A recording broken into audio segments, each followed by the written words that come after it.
दोस्तों आज की इस वीडियो में हम बात करने वाले हैं दुनिया भर में मौजूद डेजर्ट्स में की गई बिज़ार विचित्र खोजों के बारे में, जिनमें से कुछ खोजें तो ऐसी हैं कि उनको देख आप पूरी तरह से हैरान हो जाएंगे।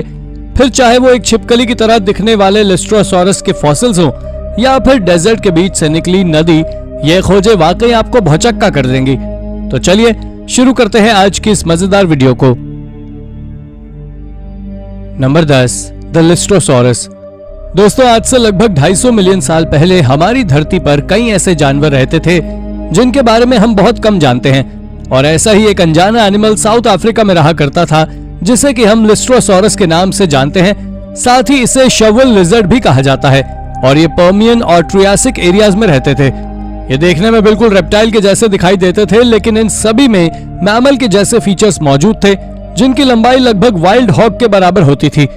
लेकिन हैरानी की बात तो यह है कि इन जानवरों का मुंह नहीं हुआ करता था, और इनके बारे में हाल ही में कारू डेजर्ट जो कि साउथ अफ्रीका में मौजूद है वहां से पता लगा है, क्योंकि वहां से लिस्ट्रोसॉरस के बहुत ही रेयर फॉसिल्स मिले हैं और इन फॉसिल्स में उनके स्किन के फ्रैगमेंट्स भी पाए गए थे, जिस कारण से आज तक ये डिस्कवरी एक मिस्ट्री बनी हुई है। Number 9, the lost Nile. ये तो आप जानते ही हैं कि एंशिएंट इजिप्शियंस के द्वारा द पिरामिड ऑफ गीजा को बनाया गया था, जो कि आज से लगभग 4500 साल पहले की बात है, और ये आज वाकई बहुत ज्यादा मिस्टीरियस है।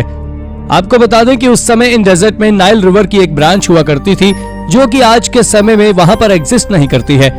इसके बारे में कई एक्सपर्ट्स और आर्कियोलॉजिस्ट का कहना है कि उस समय इसी रिवर से पिरामिड बनाने के लिए ट्रांसपोर्टेशन का कार्य किया जाता था और इसी नदी से पिरामिड बनाने के लिए जरूरी सामान पहुंचाया जाता था। साइंटिस्ट ने इसके बारे में डीप अर्थ कोर के सैंड के कुछ सैंपल लिए और इसके बारे में पता लगाया था। अगर देखा जाए तो यह बात सच है, क्योंकि इन ग्रेट पिरामिड को बिना इस वाटरवे के बनाना लगभग इम्पॉसिबल था। Number 8, the giant jar.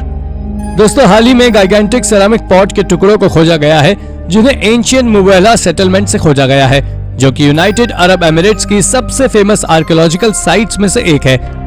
ये आर्कियोलॉजिकल साइट शारजा यूनिवर्सिटी के बिल्कुल एज यानी कोने पर मौजूद है, और ये साइट लगभग 1100 बीसी के समय इंसानों के द्वारा ऑक्यूपाई की जाती थी।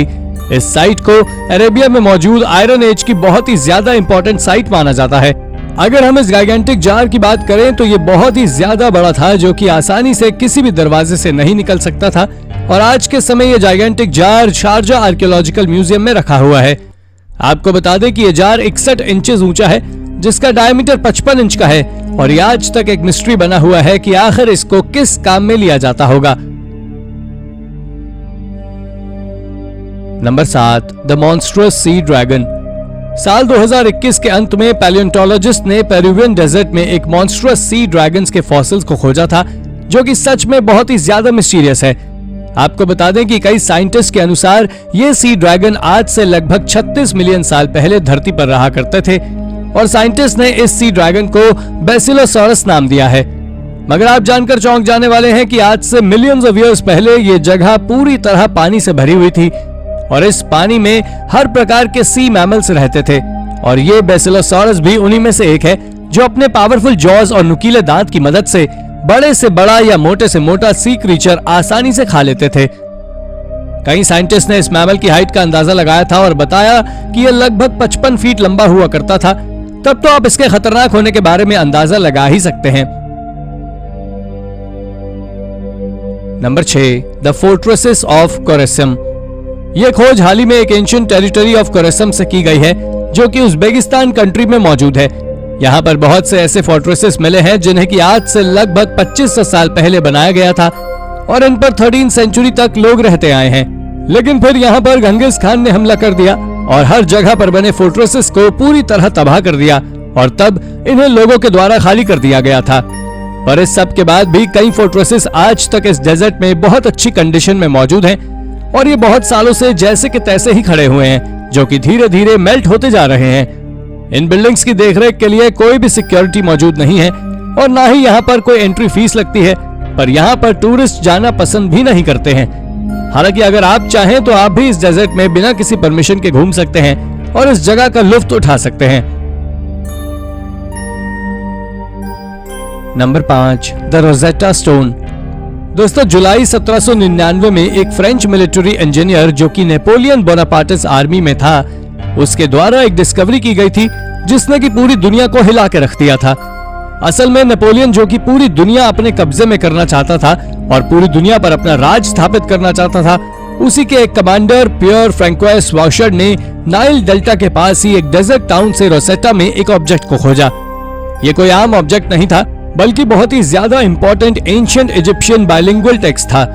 आपको बता दें कि इस टेक्स्ट में 3 एंशिएंट लैंग्वेजेस के सबूत मिले हैं, जिनमें क्लासिकल ग्रीस, एंशिएंट इजिप्शियन हायरोग्लिफ्स और आखिरी टेक्स्ट एक इजिप्शियन स्क्रिप्ट है जिसको डिमेटिक कहा जाता है।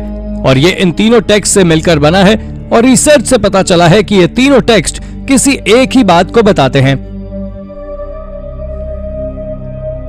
Number 4, new scorpions. हाल ही में कैलिफोर्निया में स्कॉर्पियंस की 2 नई स्पीशीज को डिस्कवर किया गया है और ये अनोखे स्कॉर्पियन सेंट्रल और सदर्न कैलिफोर्निया में मौजूद ड्राई लेक्स में पाए जाते हैं, जो बहुत ही छोटे और चालक होते हैं और ये लेक की मिट्टी में इस तरह छिप जाते हैं कि इनको देख पाना बिल्कुल ना के बराबर होता है। और इनमें से कुछ स्पीशीज ड्राई सोडा लेक में पाए जाते हैं, जिनको पैरोरोक्टोनस सोडा के नाम से भी जाना जाता है, और कुछ टॉरिड कैन लेक में जो कि मोजावे डेजर्ट में मौजूद है और उनका नाम पैरोरोक्टोनस कॉन्क्लूसस है। साथ ही स्कॉर्पियो बिल्कुल ही ड्राई और पूरी तरह सूखी हुई लेक्स में अपना जीवन जीते हैं, जिस कारण से ये येलोइश कलर में ही पाए जाते हैं। और ये स्कॉर्पियो कितने जहरीले और खतरनाक हैं, इसके बारे में अभी तक साइंटिस्ट ने कुछ भी नहीं कहा है। Number 3, the rock art in the Egyptian desert. दोस्तों, क्या आपको मालूम है कि इजिप्ट के आर्कियोलॉजिस्ट ने एक फैसिनेटिंग डिस्कवरी की है जिसके बारे में सुनने के बाद आप चौंक जाएंगे। अगर हम इजिप्ट की एंशिएंट मिनिस्ट्री ऑफ एंटिक्विटीज की माने तो अमेरिकन और इजिप्शियन स्पेशलिस्ट ने एक रॉक आर्ट डिस्कवर किया जो कि आज से लगभग 5500 साल पुराना है। और हाँ, ये रॉक आर्ट कोई आम रॉक आर्ट नहीं, बल्कि 3300 BC यानी प्री डायनास्टिक एरा का है, जो कि पिरामिड्स और बहुत से सिविलाइजेशन से भी बहुत ज्यादा पुराना है। आपको जानकर हैरानी होगी कि ये इजिप्ट के आर्टिस्टिक एक्सप्रेशंस की एक अनोखी निशानी है। इन रॉक आर्ट्स में कई सारे जानवरों के चित्र भी मिले हैं। इसके साथ ही वहां से कई सारे और आर्टिफैक्ट्स भी मिले हैं जो कि इस ओर इशारा करते हैं कि वहां रहने वाले लोग कोई आम लोग नहीं थे, बल्कि बहुत ही ज्यादा स्किल्ड थे। Number 2, eagle mountain. इसके बाद अब हम आपको ईगल माउंटेन के बारे में बताने वाले हैं, जो कि कैलिफोर्निया के डेजर्ट सेंटर से 13 मील दूर है। आपको बता दें कि आप इस ईगल माउंटेन में ऐसे ही एंटर नहीं कर सकते, क्योंकि यह टाउन पूरी तरह से हैवी फेंस से सुरक्षित है, जिसकी देखरेख एक सिक्योरिटी स्टाफ के द्वारा देखी जाती है। अगर हम इस ईगल माउंटेन की हिस्ट्री के बारे में बात करें तो ये आयरन माइनिंग के लिए फेमस रह चुका है, जिसकी वजह से यहाँ पर ट्रांसपोर्टेशन के लिए रेलवेज और वर्कर्स के रहने के लिए घर भी बनाए गए थे। पर आपको ये बात जानकर हैरानी होगी कि 1981 में यहाँ पर माइनिंग के काम को बैन कर दिया गया और यहाँ पर रहने वाले लोगों और वर्कर्स को काफी नुकसान झेलना पड़ा था। हालांकि आखिर ऐसा क्यों किया गया था, इसका पता किसी को नहीं है। वैसे आपका इसके बारे में क्या कहना है, हमें कमेंट करके जरूर बताएं। Number 1, world war 2 P-40। दोस्तों, साल 2012 में एक पॉलिश ऑयल एक्सप्लोरेशन टीम जो कि इजिप्ट में बैरन वेस्टलैंड और वहां वर्ल्ड वॉर 2 के दौरान हुए प्लेन क्रैश के रिमेन्स ढूंढ रहे थे। आपको बता दें कि यह plane Royal Air Force of England का एक फाइटर प्लेन था, जो कि 1942 में इस डेजर्ट की सैंड में कहीं क्रैश हुआ था। और इतने बड़े सहारा डेजर्ट में इतने बड़े प्लेन को ढूंढना कोई आम बात नहीं है। अगर हम एक्सपर्ट्स की माने तो इस प्लेन को डेनिस कूपिंग नाम का पायलट उड़ा रहा था, जो कि अपने प्लेन के लैंडिंग गियर को रिपेयर करवाने रॉयल एयर बेस में आ रहा था। लेकिन इसके बाद वो कभी नहीं देखे गए और ना ही सुने गए और उनका fighter plane kitty hoc P-40 हमेशा के लिए इस डेजर्ट में गायब हो गया। इतना ही नहीं, हाल ही में कुछ रिपोर्ट्स के अनुसार पता चला है कि इस प्लेन को बाद में इजिप्ट गवर्नमेंट के द्वारा खोज लिया गया था और ये आज भी इजिप्ट के एक म्यूजियम में रखा हुआ है। तो दोस्तों, ये थी हमारी आज की वीडियो। अगर आपको वीडियो पसंद आई हो तो वीडियो को लाइक करें और हाँ, जाते जाते चैनल को सब्सक्राइब जरूर कर दीजिएगा। धन्यवाद।